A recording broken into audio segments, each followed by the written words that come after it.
Mr. Johnson didn't like this morning's fare. No, I don't even know why I bother. That guy never eats nothing. You're not exactly Julia Child, Jeremy. What was in this glass? H2O. Water? Come on, even LA water isn't this bad. Well, it was okay when I took it to him. God, it's got a chemical smell. Maybe his tang went bad.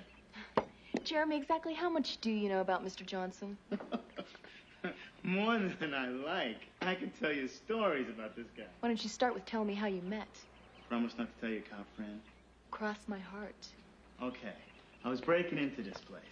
Well, seriously. I figured nobody's home because it's dark, right? So I crack open a window and I sneak myself in. Well, I'm feeling my way along in the dark, and all of a sudden, boom!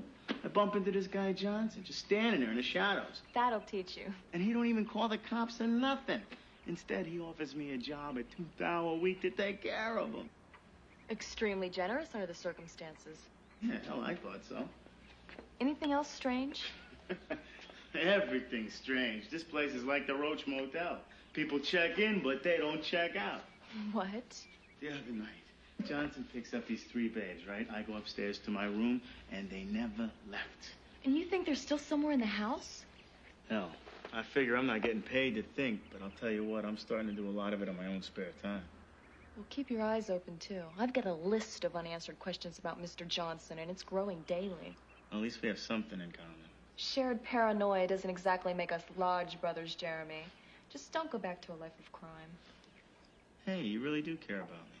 I'm just being practical. Hell, the next purse you snatch could be mine. Besides, I don't want to be alone here with Mr. Johnson. Jeremy, stay with me. A blood oath. I'll stick it out here as long as you do.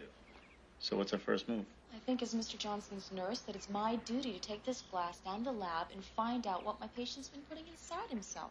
Instead of food. Oh.